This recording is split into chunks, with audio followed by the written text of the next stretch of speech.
All right, we are live, and of course, I always like to give a few minutes for people to join on. For anyone who comes later, we will be broadcasting this on several live streams. We got this playing on Instagram. Unfortunately, not TikTok, because TikTok has a lot of rules and restrictions. I don't know if anyone knows about the news going on about banning TikTok. I don't know. I think that's supposed to happen next week. I don't know how y'all feel about that, but I don't use TikTok much, so it's not going to affect me. We also have it streaming on YouTube. So I think I said Instagram, YouTube, and Facebook. So welcome from whatever platform you are watching to another live with Diabetes 180. We're going to be trying to do these lives, I would say, every other week at least. So mark your calendar from this month for every other Monday. Try to keep it consistent. Depending on how my schedule goes, I might do every Monday.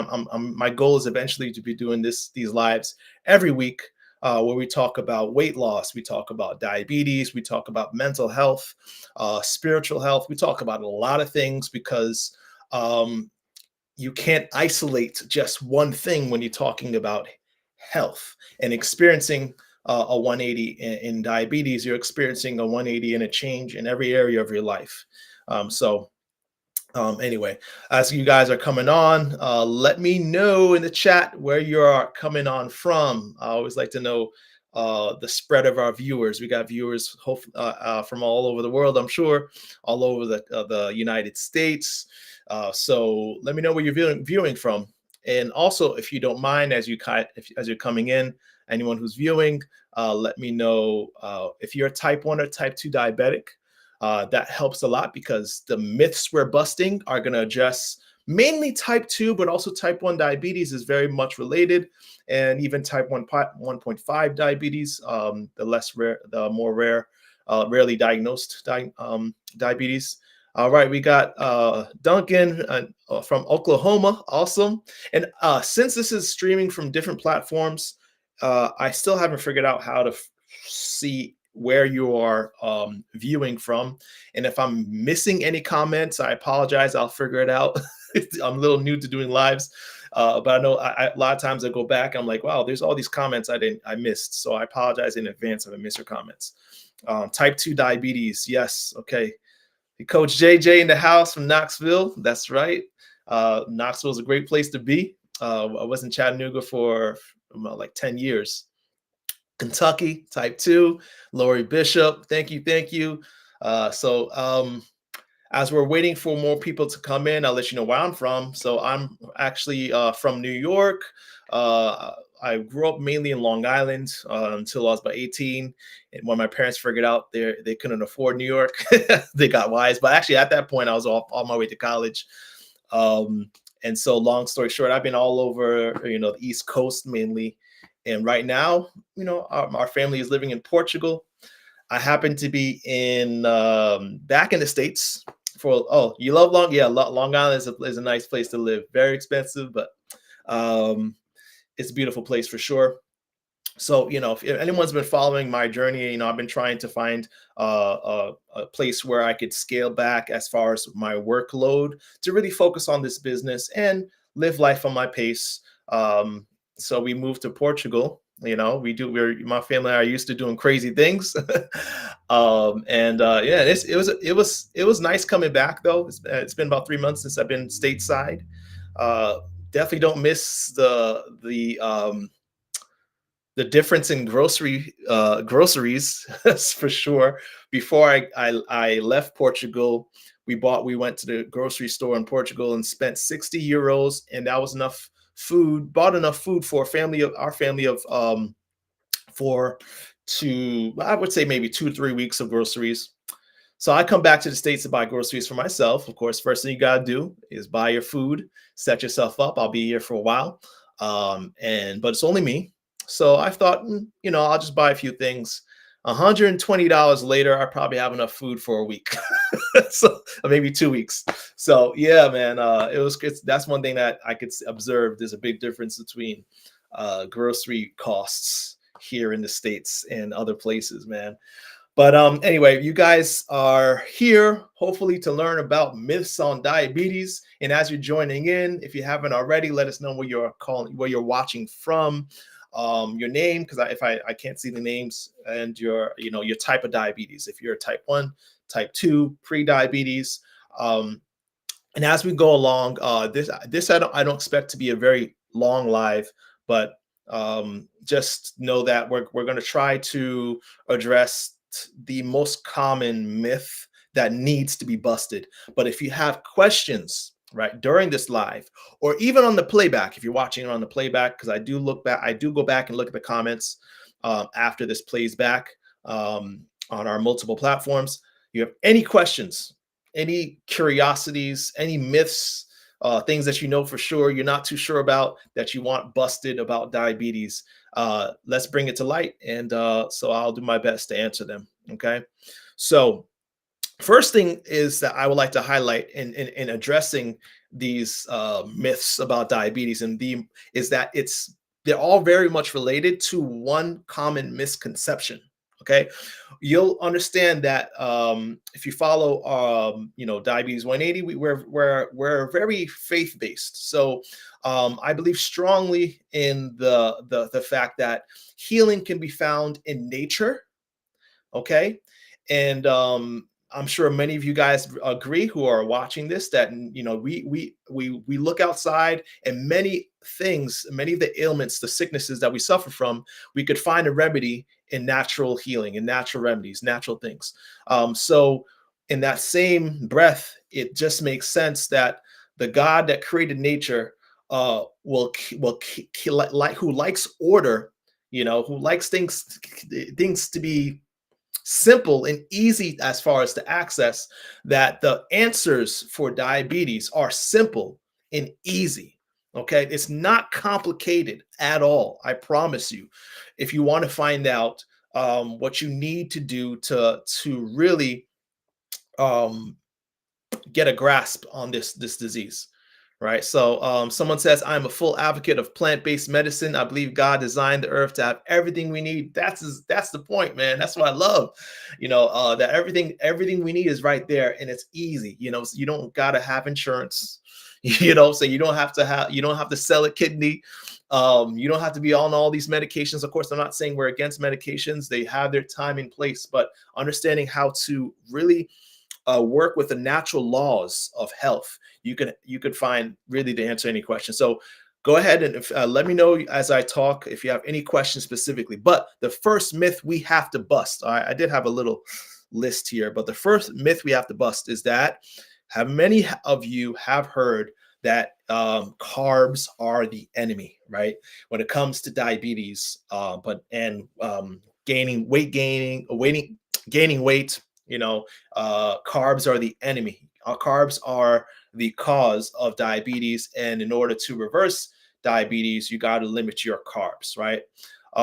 Fortunately, this is something that a lot of health communities, health organizations, even the Diabetes Association is starting to understand. When you go to these websites, they're starting to understand that whole idea of needing to count your carbs and limit your carb intake is actually based on false science, right? Or misunderstood science. And we're going to break that down really quick. Actually, the best way to do it is I put together a study I want to show. Okay, so to show you that it's not carbs that's the enemy. Okay, it's not carbs or sugar that causes diabetes.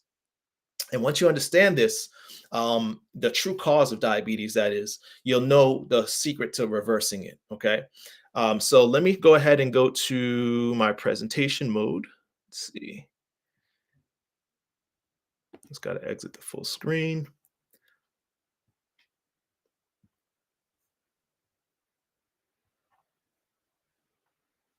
All right, so I'm going to do picture in picture, and it's already on.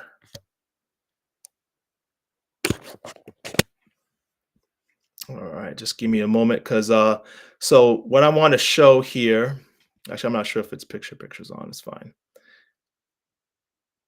Yep. Show here is just a short a few slides. Okay. I don't like to do a lot of slides on these lives because I don't want to bore you, but this is something that really must be shown when you're talking about um, the real cause of diabetes. It's nothing new. I like to talk about this study because this is not some kind of new science. As early as 1927, we have known that the true cause of diabetes is not sugar or too much carbs. It is fat. Is this news to anyone? So let me know if this is news to anyone. Is this something that you've never heard before? Okay. If you don't believe me, look it up. All right. Google it. Just go to Dr. Google at this point, and you'll see that it's not carbs. It is fat. It is fat. This is the first myth that has to be busted. Okay. If you want more detailed experiments, I'll tell you how to find them in a minute. But 1927, Dr. Shirley Sweeney demonstrated how insulin function can be compromised by a high-fat diet with a simple experiment. What he did is he took a group of college graduates, I should say, not graduates, college students, medical students, and he split them into 4 different diets. These were people who are healthy, non-diabetic. Okay, so this is crazy because you would think that someone who went on a diet for 2 days is not going to really influence them enough to develop high blood sugars, right, if they're normal. But what he did was amazing. In just 2 days, he proved what really causes high blood sugars. Okay, he put them each individual on 1 of 4 diets. One was a high protein diet consisting of things like eggs, chicken, purely protein. Okay, so that meaning the main source of nutrition for those 2 days was protein. Another group was placed on a high fat diet, meaning so they were basically given oil, butter, mayonnaise, lard, just fat for 2 days. That's all they ate. And another group was given nothing but refined carbs. Okay, and I say this specifically, refined carbs, so that everything that a diabetic should not eat: sugar, pastries, bread, cupcakes. I don't know about you. I know which group I would want to be in, right? But of course, question for you I would have is, which diet do you think would be the most what's the word, diabetes inducing, I guess. Which diet? Most of people would say, of course, the high carb diet, because carbs cause diabetes. You eat nothing but sugar, you're gonna turn into a diabetic. How many of you guys have heard that? You eat all that sugar, you're gonna be diabetic soon, right? But so you would expect the sugar to cause the highest blood sugar spikes. But on day 3, they gave them what's called a glucose challenge.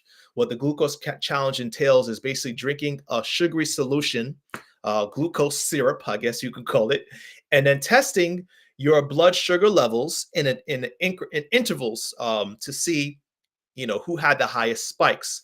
And guess what? The high fat group had the highest blood sugar levels of all the groups in this challenge, not the high carb group. The high carb group was actually normal. Okay. Again, these were non-diabetics, but they on a high carb diet for 2 days had normal blood sugar levels. The high fat group in just 2 days had elevated blood sugars to the level of being diagnosed with diabetes. Okay. The high protein group was followed. All right.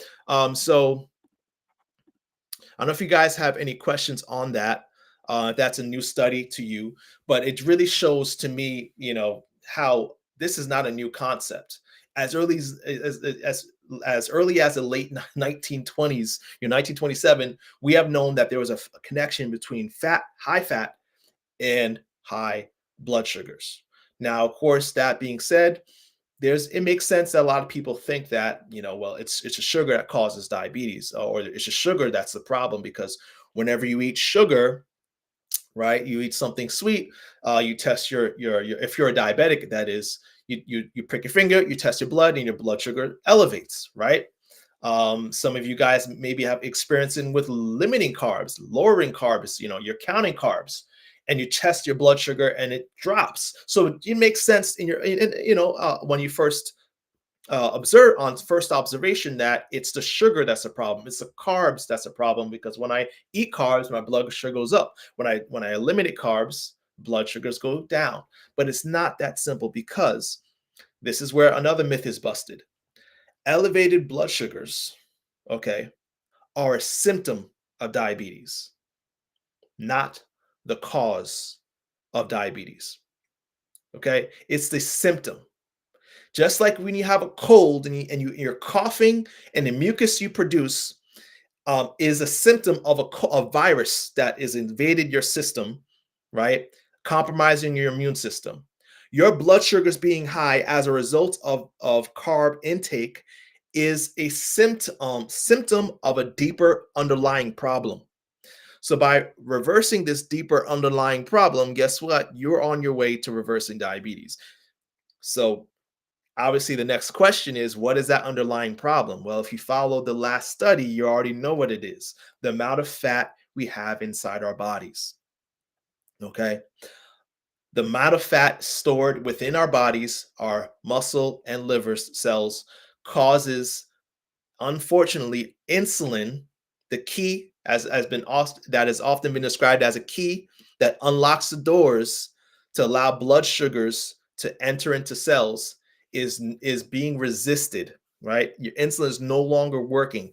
That is in the case of type 2 diabetes. Okay, so this is where blood sugars come in as a result of diets that are too high in fat. So if this is new to you, if this is something you've never heard before, I want to challenge you, okay, for the next 2 weeks at least, to start to monitor your fat intake.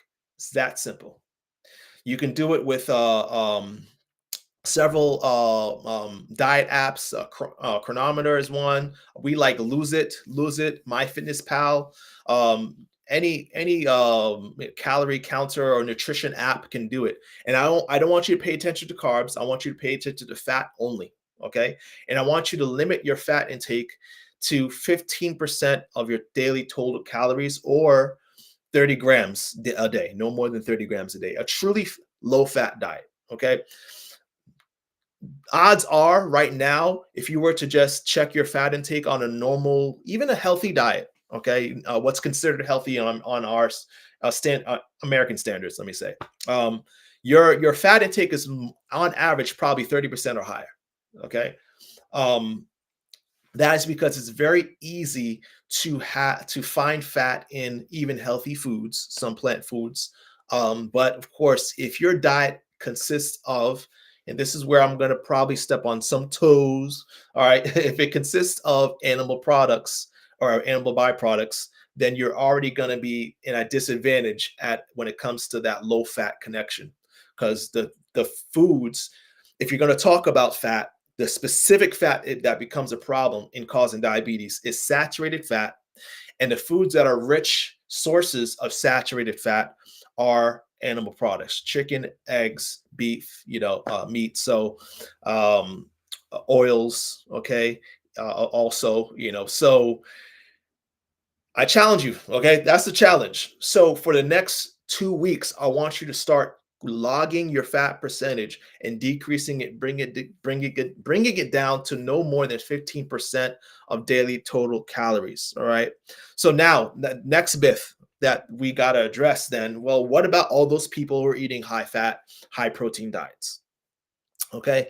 Oh man, I wanted to keep this short, but I gotta address this one, and we're probably gonna have to do a part two because there's so many other myths that need to be busted. All right, let me see. I haven't even been looking at the comments. Thank you, Sean. I'm glad you're enjoying it. And that your diabetes is well controlled. Awesome. And carbs are not the enemy at all. Did y'all know that D-mannose is a sugar that's actually super beneficial in preventing urinary tract infections? Actually, you didn't know that. It comes from fruits and veggies like cranberries, cabbage, and tomatoes. Yeah, these whole foods are medicine. That's what we started with. That's what's so simple about the natural way of healing. Okay. So yeah, someone asks a great question. Vegetable oil, is that fat? Yes, oil is pure fat. Okay, this is something that, of course, you may not think about, but if you think about what started off as a vegetable, or even an olive gets refined and pressed down, right? So refined that the only thing that's left of that original vegetable oil is fat. Oil is like the sugar equivalent to sugar cane. Okay, you start off with a plant, you refine it down to its very basic nutrient, which is sugar. You do the same thing with vegetable oils. You refine them down to a very basic unit of nutrient, that's fat. Fat, which holds most calories per gram of all nutrients, being at 9 calories per gram. So in a way, oil is like the junk food of the health food kingdom. Okay, and it's very easy, you'll find, to start preparing food without oil. It's very easy. All right, someone asked about cocoa, I think, from Charleston, West Virginia. Oh, Laura. All right. So cocoa, actually is something that we use. I don't think it's a problem really. If you're looking at the ingredients, making sure that there's no added sugar, then that's fine. Where the biggest problem with when you're looking at someone who wants to reverse the diet, the root cause of diabetes is going to be fat. Okay. Oh, cocoa bean. Yeah. So yeah, the as long as you are eating a diet that limits fat percentage, you'll find you're able to slip in, healthy oil, healthy fats into your diet. Healthy fats are found, and this is another thing, fats are found in every food, right? Whether it be beans, uh, veggies, even fruits have some fat in it. So you'd be surprised. You put something, anything in a nutrition app, even if you're trying to eat low fat, you're going to find it's very easy to get your fat percentage going up pretty quick. Okay, so the best thing I could say is try it out in your specific diet. I would never tell anyone what they need to take or take in or take out of their diet. I'm going to tell you what's going to make it easiest, though, is if you've already gotten rid of animal products or limited animal products, it's going to be a lot easier to get to that 15%, because those are the foods that have the highest fat percentage of fat. Okay, but great questions. So yeah, I hope I answered that well, I should say. Really, the best way to know you're keeping your fat percentage in a safe range is logging everything you eat, right, and making sure the majority of what you eat is from plant sources. Okay. Someone says, I may have missed you saying this. What do you recommend as a max of fat intake? So 30 grams for most. This is from most studies. Okay, I should say this too, because I don't like trust you, bro, science. Like, trust me, bro. Yeah, I just know, right? I don't, but this is something that you can look up in. So there's two sources that I highly recommend all my clients to look through. Mastering Diabetes has an awesome book, not just for the teachings they have, but for the resources they cite. I think they cite over 800 resources or something crazy like that. I mean, every chapter has facts from nutrition sources, and most of the studies that you look at regarding fat percentage and diabetes reversal gets you to 10 to 15% or 30 grams of your daily total calories. That is a truly low fat diet. If you look at nutritionfacts.org, that's the next resource by Dr. Michael Greger. I love his book, How Not to Diet. He talks about how, if you look at our ancestors, how people originally ate, their diets were close to about 15% of total fat. If you think about, how we originally, were foragers and gatherers, and most of our fats were from occasionally, when you finally kill that animal, right? Maybe you would have meat for once a month, and nuts and seeds. Of course, nuts were hard to get to because you got to crack the nut, right? So our ancestors lived on low fat diets of about 15 to 10%. We're just going back to our origins in doing so. Okay. Yes, a great job, great job they're doing. So that book, nutritionfacts.org, and Master Diabetes, if you haven't read it, it will convince you. Okay. So, and then spread it, share it with the world, because a lot of people don't know about this stuff. So again, another myth I'll probably get into, now, I think it's really important. And then if you guys have more questions, we'll keep it going. Is this idea of keto or high fat, high protein diets? My wife was on it for a while, for years actually. I can't say a while, for years, and she experienced good blood sugar levels. So I have patients, as a physician assistant, I have patients that go keto, and if that's what you're doing right now, that's fine. If that works for you, that's okay. But I'm here to give you the facts. Okay, the fact is, no matter how long you've been on a keto diet, you have not really reversed your diabetes. Even if your A1C is perfect, even if your blood sugars are perfect. You know why I know this? Is because as soon as you take a glucose challenge, the very thing we as physicians test to see if you're a diabetic, you'll fail, right? So no longer how long you're on a high fat, high protein diet, you won't be able to tolerate a glucose test because you're not reversing the root cause of diabetes. You are still insulin resistant. All you're doing is essentially avoiding the symptoms. Okay, avoiding the symptoms, which is like the equivalent to someone who has a peanut allergy deciding I'm no longer eating peanuts. Right? You're not reversing the peanut allergy. You're just maintaining the allergy by avoiding the trigger. So I should say trigger, not symptom. You're avoiding the trigger, which is carbs. So a low carb diet, a keto diet, is basically all it's doing is avoiding the trigger, mask, so that you don't experience the symptoms of high blood sugar. And if that's what your preference, that's fine. But here we talk about the science of reversal. If you really want to reverse diabetes or come off medications, then it's best to reverse the root cause of, again, type 2 diabetes. Someone asks about kidney stones. Yes, keto can increase your risk of kidney stones and a lot of other diseases, conditions I'm not going to get into right now. But yes, keto has been, because it's typically higher in animal proteins, it is very much linked to kidney stones and other conditions. Okay. But what's great is there's no side effects, there's no drawbacks, there's nobody who's going to be concerned with long-term side effects when eating a whole food plant-based diet. Only good things, only good side effects, so that's the beauty.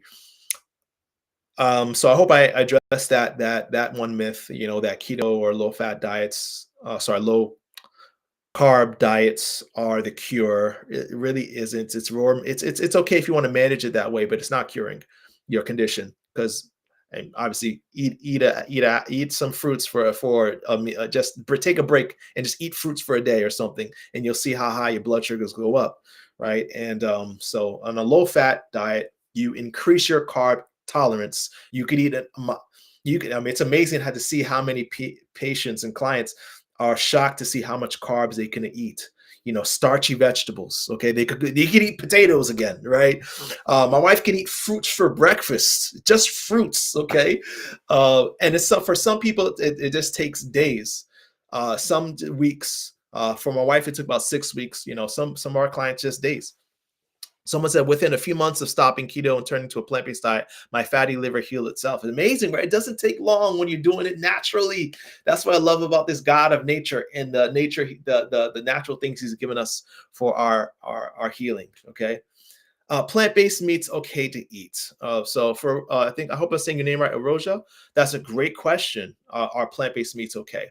The problem, let me say the good thing about plant-based meats. Plant-based meats, off the bat, of course, are a good transition, especially because when you're eating a diet that's high in meat and dairy and cheese, it's very hard for some people to just go cold turkey and stop. So when you're transitioning and you want to eat plant-based meats, to transition to a whole food plant-based diet, I think it's a good start. But if you want the best health, plant-based meats are not a good option because these products too often are high in fat. Okay, again, use these nutrition logs and test it out, and you'll see how much fat is in a lot of these meats. It's very hard to keep at 15% with plant-based meats. On top of the fact that a lot of them have added sodium. Some of them actually have added sugars. So it's highly processed, not the best for your health, but it's good idea if you want to transition in from the real stuff, I guess, as we call it. All right, but long term, yeah, it's best to limit those foods. Okay, but be treat yourself with grace. Okay, everyone has their own time frame. Some need to take a week at a time. Some people can go cold turkey. Some people, can take one meal at a time. Start with your breakfast and go to your lunch. Right, learning to make these changes in your own time in your own pace is very important. So last question I think I will address, last myth I should say, is, well, I should actually address that last one too. Well, maybe two. We'll do two. One is that, can diabetes be reversed? So I think this is a good question, uh, because all you guys who have diabetes, you probably have thought that, to yourself. I think for me, I will never be off medication. I think for me, I'll never have a normal A1C. Okay. For the vast majority, though, of people, yes, you can reverse diabetes. At this point, it's very well known. There are so many different groups, organizations out there that are doing it. Whether it be an intensive program where they give you the meals, or coaching programs like myself where we guide you through the process. Absolutely, yes, for the vast majority. Now, what does that mean, vast majority? That means there might be some people who are outliers or atypical, only because there's a lot of factors in reversing a condition like diabetes. Number one, diabetes didn't happen overnight. Okay. By the time you were diagnosed with diabetes, it's likely that you had it. Basically, diabetes was under the surface growing for an average of 8 to 10 years before it manifested itself with your sugars being high. It's just that your pancreas was keeping up. Right. It's not like type 1 diabetes. And I'm sorry we didn't address, I don't think anyone here said they were type 1 diabetes, so we didn't address it. But if anyone has questions about type 1 diabetes, just a short parenthetical statement: a low-fat, whole food, plant-based diet helps with type 1 diabetes as well. You still will need insulin, but you'll find that you'll need less insulin on this diet because you're reversing insulin resistance, making insulin work better for you. Okay. Hi, Bethy. All right. So, where was I on reversal? So, yeah. So there might be some people who have had diabetes for years. It's going to take longer for you. Um, and there's some people who have had diabetes for years, and their pancreatic function, and there's ways of testing this, actually indicate that they're no longer type 2 diabetic, but what's called type 1.5. So those are going to be insulin dependent, because their pancreas is no longer producing insulin. Okay. And this usually diagnosed as an adult. But not knowing where you are on the spectrum, it doesn't hurt to try. It does not hurt to try, because I guarantee you that most likely you are going to be the one that no longer needs to live with this condition if you give it an honest effort. That is the key, though. What do you have to lose? Give it an honest effort. I challenge you. Try to bring that fat percentage down. Increase your consumption of complex carbs, right? Complete carbs, and really give it an honest try, right? There are some and within weeks or even days, their blood sugars are normalized, medications are dropped. They're hurrah. There's others that might take a little longer. Still others that maybe they've been on low fat, whole food, plant based diet for years, and the A1C still remains elevated, or the blood sugars are elevated, and they're wondering, well, why isn't it working for me? Well, I want to encourage you, if you're one of those people, that even if your A1C is still indicated diabetes, let's say you're still at 7.1 or something, or and you've been low fat, whole food, plant based, which is rare, that's not common. Okay. Even if that happens to you, eating a low fat, whole food, plant based diet is, I stand by this and with confidence, is the only diet that is tied to longevity. Right? That means living a long, healthy life. When you're looking at population studies are known as blue zones, places where people are living the longest. They're all doing the same thing. They're lowering the amount or eliminating the amount of animal-based foods and increasing the amount of carb-rich whole foods like whole grains, legumes, fruits, and vegetables, whether starchy or leafy green vegetables. Okay. So yeah, no matter what the numbers say, you're eating for health, which I think could probably end on the last myth that you have to, and eating a low fat whole food plant based diet is boring and you have to sacrifice your taste buds. Is not true. Okay, you can eat an abundance of food on a low fat whole food plant based diet. You haven't realized it yet. Okay, you haven't really gone into the true kitchen, God's kitchen, if I would call it. If you think about the abundant amount of carbohydrate rich foods that are out there that you are limiting, that you probably never tried or tasted, you're probably sacrificing more on an animal centric diet, and limits carbs, right? Because there are so many options when it comes to the world of carb rich foods. And I've amassed a list of 290 recipes. I know there's other groups that probably have even more than that. There's many diet books, recipe books that are out there. All I can say is try it out. Give it an honest effort, and you'll be surprised that how your taste buds are thanking you. Is there an adjustment period? Absolutely, because your taste buds are used to, I guess, hyper palatable foods that have too much sugar, too much salt, and too much fat. And those taste buds do die off after a while. So I think what I've read is about 21 days, about 3 weeks, your taste buds can recycle, and you got new ones. So give it a few weeks of a transitioning. And studies actually show that if you force yourself to wean off of high sugar or high salt or high fat, eventually your taste for those things, your desire for those things resets, and it's like your taste buds go back to normal, and now you can enjoy the natural flavors of natural food. So it takes time. It takes time, but stick with it, and you'll find out that you don't have to sacrifice taste for health. Man, I eat the best meals I've eaten my whole life since making this change, and many people can agree, right? So I think I covered the most important myths that need to be busted. Let me know in the comment section if there's any other myths that you have heard that I guess I should adjust how I ask that, because if you know it's a myth, then you don't need it to be busted. But anyway, any facts about diabetes that you want to confirm if it's true or not, especially those facts that probably make it confusing when you hear the facts you've heard today on about low fat carb centered diets for diabetes. Okay, so that's about all we have for thank you guys for joining. Again, we'll try to have these lives every other week, every other Monday. So next Monday we won't have a live. The Monday after, join our Facebook group if you want to know about these lives. It's Diabetes 180, just like it says right here, Diabetes 180 on Facebook. If you want to join our Facebook group, that's a great way to keep in touch and know when these lives are going on. You'll get the alerts. Okay. So as always, beloved, I pray above all things it may prosper and be in good health, even as your soul prospers. See you in 2 weeks.